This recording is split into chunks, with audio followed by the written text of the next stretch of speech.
ஓம் சாந்தி. 29/11/2025 காலை முரளி. முரளியின் சாரம். பாபா சொல்றார், இனிமையான குழந்தைகளே, நீங்கள் உண்மையிலும் உண்மையான ராஜ ரிஷி ஆவீர்கள்.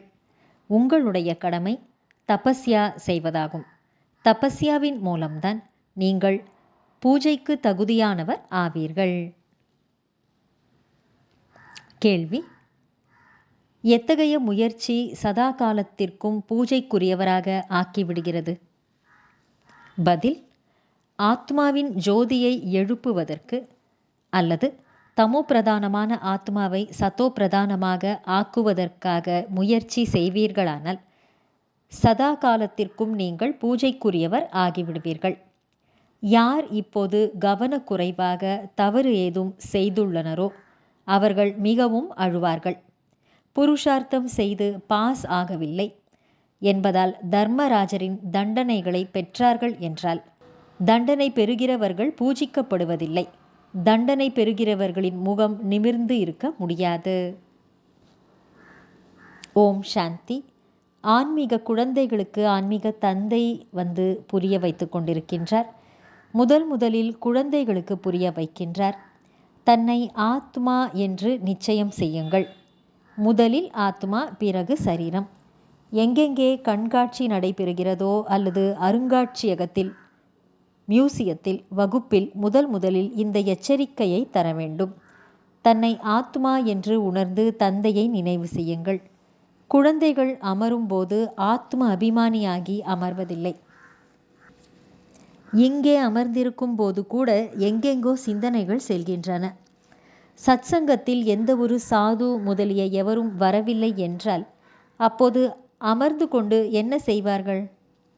ஏதாவது ஒரு சிந்தனையில் அமர்ந்து கொண்டிருக்கின்றனர்.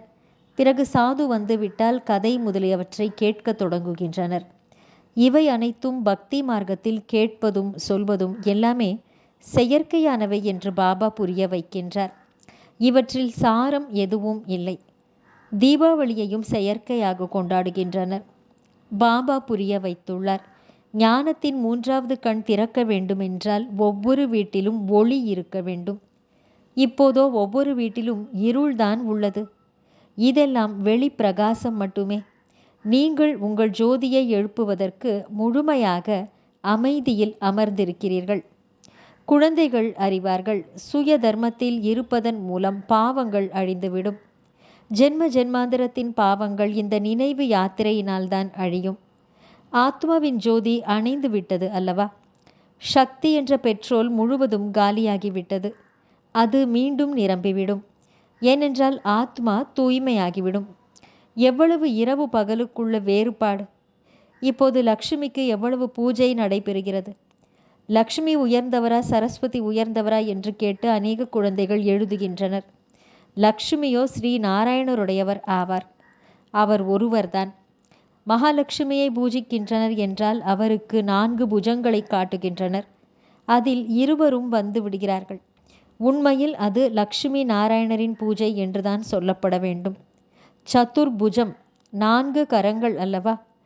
அதாவது இருவரும் இணைந்துள்ளனர் என்று பொருள். ஆனால் மனிதர்களுக்கு எந்த ஒரு புரிதலும் இல்லை. எல்லையற்ற தந்தை சொல்கின்றார், அனைவரும் புத்தியற்றவர்களாக ஆகிவிட்டனர்.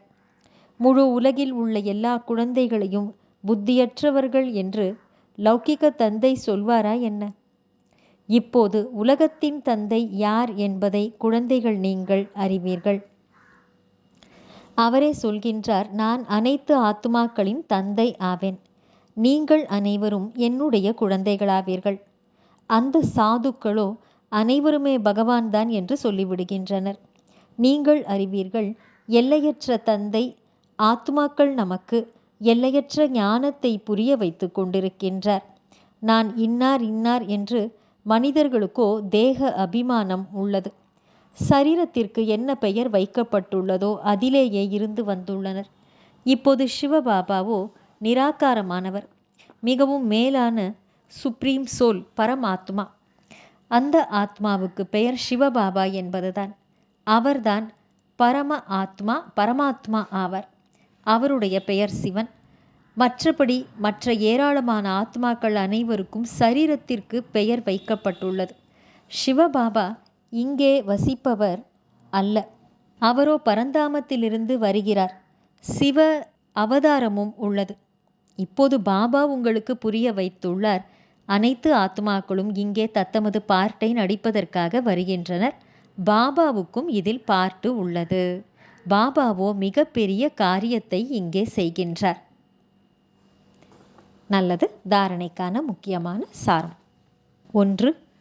எப்படி பாபா சதா குழந்தைகளுக்கு சுகம் தருபவராக இருக்கிறாரோ அதே போல நீங்களும் சுகம் தருபவராக ஆக வேண்டும். அனைவருக்கும் முக்தி மற்றும் ஜீவன் முக்திக்கான வழி காட்ட வேண்டும். 2.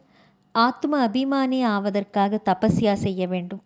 இந்த பழைய சீச்சி என்ற உலகத்தில் இருந்து எல்லைக்கு அப்பாற்பட்ட வைராகியம் உள்ளவர் ஆக வேண்டும். வரதானம். ஒவ்வொருவருடைய விசேஷ தன்மையை நினைவில் வைத்துக்கொண்டு நம்பிக்கை உடையவராகி ஒற்றுமையாக குழுவை உருவாக்கக்கூடிய அனைவருடைய சுப சிந்தனையாளர் ஆகுக. ஒவ்வொருவருடைய விசேஷ தன்மையை நினைவில் வைத்துக்கொண்டு நம்பிக்கை நிறைந்தவராகி ஒற்றுமையான குழுவை உருவாக்கக்கூடிய அனைவருக்கும் சுப சிந்தனை செய்பவர் ஆகுக. விளக்கம். நாடகத்தின் பிரகாரம் ஒவ்வொருவருக்கும் ஏதாவது ஒரு விசேஷத்தன்மை நிச்சயமாக கிடைத்துள்ளது. அந்த விசேஷத்தன்மையை செயலில் ஈடுபடுத்துங்கள். பிறருடைய விசேஷத்தன்மையை பாருங்கள். ஒருவருக்கொருவர் நம்பிக்கை உடையவராக இருங்கள். அப்போது அவர்களுடைய கருத்துக்களின் பாவனை மாறிவிடும். எப்பொழுது ஒவ்வொருவருடைய விசேஷ தன்மையை நீங்கள் பார்ப்பீர்களோ அப்பொழுது அநேகம் பேர் இருந்தாலும் ஒன்றாகவே தென்படுவார்கள். ஒற்றுமையான குழுவாக ஆகிவிடும். ஒருவர் இன்னொருவரை பற்றி நிந்திக்கும் விஷயத்தை சொன்னால் அவர்களுக்கு ஆதரவு கொடுப்பதற்கு பதிலாக சொல்பவரின் ரூபத்தை மாற்றிவிடுங்கள். அப்பொழுதுதான் சுப சிந்தனையாளர் என்று கூறலாம். ஸ்லோகன். சிரேஷ்டமான சங்கல்பம் என்ற பொக்கிஷம்தான் சிரேஷ்டமான பிராப்தி மற்றும் பிராமண வாழ்க்கைக்கான ஆதாரம் ஆகும். நல்லது. இனிமையிலும் இனிமையான வெகு காலம் கழித்து காணாமல் போய் மீண்டும் தேடி கண்டெடுக்கப்பட்டுள்ள செல்லமான குழந்தைகளுக்கு தாயும் தந்தையுமான பாப்தாதாவின் அன்பான நினைவுகள் மற்றும் காலை வணக்கம். ஆன்மீக குழந்தைகளுக்கு ஆன்மீக தந்தையின் நமஸ்காரம். ஆன்மீக தந்தைக்கு ஆன்மீக குழந்தைகளின் நமஸ்காரம். அவ்யக்த சமிக்கை. அசரீரி மற்றும் விதேகி நிலையின் பயிற்சியை அதிகப்படுத்துங்கள். ஒருவேளை ஒரு நொடியில் விதேகி ஆவதற்கான பயிற்சி இல்லை என்றால் இறுதி நேரம் கூட யுத்தத்திலேயே கழிந்துவிடும்.